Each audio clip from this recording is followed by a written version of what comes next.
So if I had no other message to offer your viewers, and you let me give it to them right now, I'll tell you what I believe.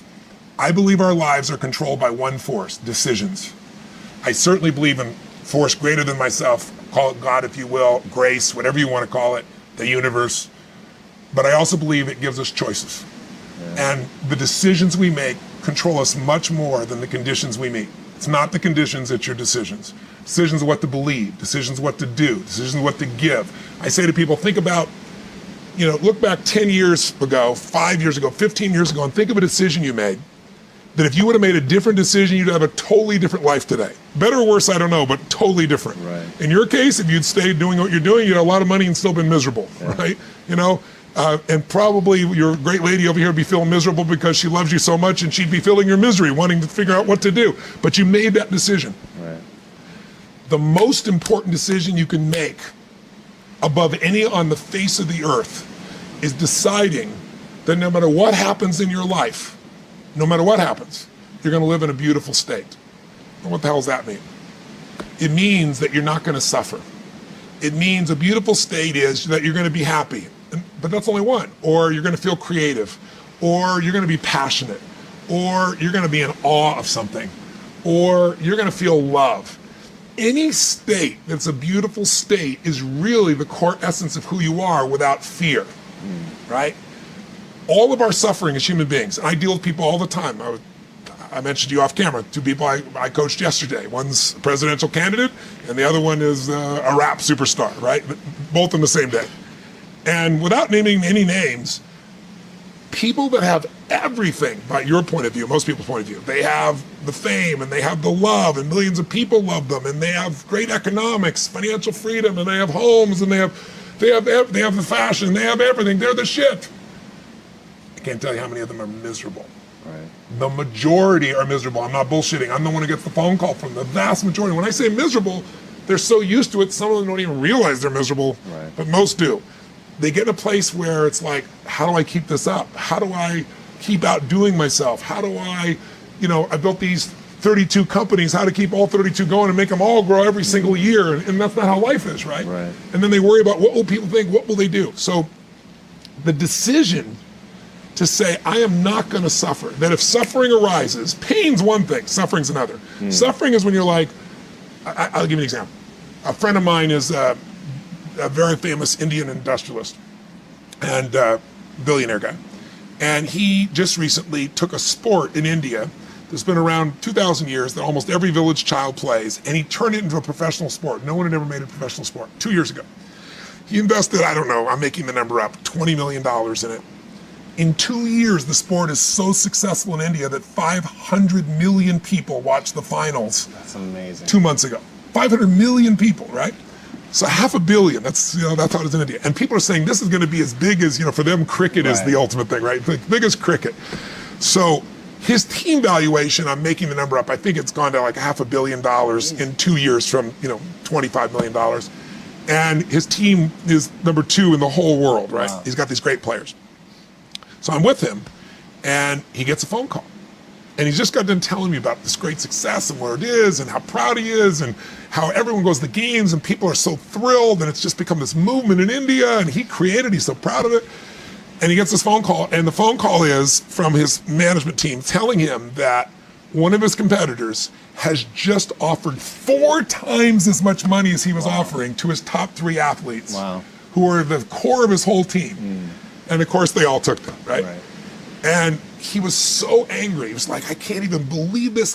These guys were working in shops, and I brought them here, and I made them a star on national television, and they have no loyalty to me. And he's suffering. And the way you suffer is you focus on yourself. Suffering comes when we obsess about ourselves, what we're getting or not getting, what we should have done, what others should have done for us. It's the me, me, me, me, me game. You, my dear friend, and I say this with no blowing smoke, your primary core is a giver, which is why you're prospering. You're not the me, me, me. You're like, how do I give more, do more, share more, create more? How do we do a better job for our clients? How do we do a better job for our internal customers who work with us, our partners? Your entire life is that. That's why you're prospering.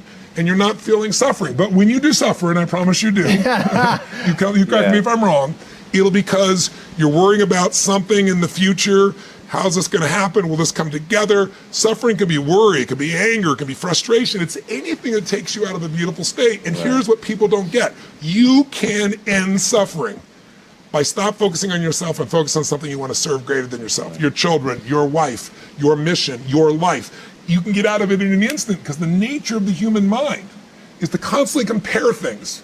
Your mind, your brain is a 2 million year old device, and it is not designed to make you happy. It's designed to make you, it's designed to make you survive. Right. And that's why it's always looking for what's wrong. But it used to be what's wrong, a saber-toothed tiger, so I can protect myself. Now people are worried about what people think about them, or do they have enough money when 2/3 of the planet lives on $2 a day, and you're making $38,000, you're rich. The poorest of the poor in our country are considered rich. That's not, I'm not saying they should stay that way.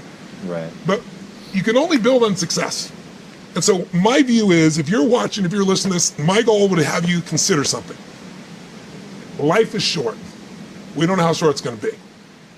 But if you only had a week to live, I bet you wouldn't allow yourself to suffer over a little crap that makes you crazy normally. I think you would probably spend time with those you love. You would do what you love. You'd take awe in a sunset. You'd smell the air. You would take in everything in those final moments that you possibly do. So my thing is, why wait? Right. Why wait? Why not just decide that if I start to suffer, I know the solution, because suffering is me obsessing about me. You might say, it's not me, I'm worried about my kids because they're not doing well. No, you're worried that you haven't done enough for your kids. It's about you still, right? Yes. You know, you're worried about what was done or what you should have done or what shouldn't have done. And you can end that in an instant by becoming aware of it and saying, I have made the most important decision of all. Right. I'm going to live in a beautiful state. Because here's what's going to happen. Anybody watching, you may lose a family member, you probably will. Somebody may get cancer. Your business the government might change the rules. They might change things radically that you can't even do anything about it. You might go bankrupt. You might get divorced. I'm not saying anybody will, but no one knows what's going to really happen in your life. Life's full of uncertainty, but here's what you can know. You can decide that no matter what happens, you can have a great time. If somebody like Viktor Frankl can be locked up in Auschwitz and come out of that and experience finding joy in the middle of Auschwitz, then human beings have a capacity they've undersold themselves on. We think that the outside world determines how we feel. If people have to behave a certain way, if your husband or your wife or your kids or your coworkers or whoever, your boss, has to behave a certain way for you to be happy, and if they don't, you're unhappy, then you're always going to be unhappy, because the more people around you, the more they're going to change that, because they're all human, right?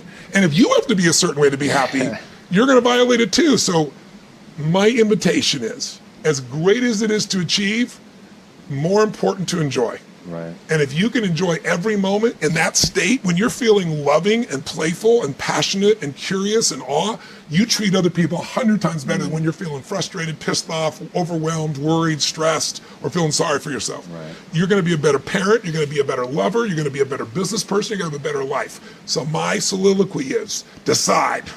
Decide today. And actually say, what if I cut it off? What if I said, I'm not willing to settle and I'm just going to live in a beautiful state? Doesn't mean you won't feel bad. It doesn't mean you won't stay there. You instantly change. That's doable.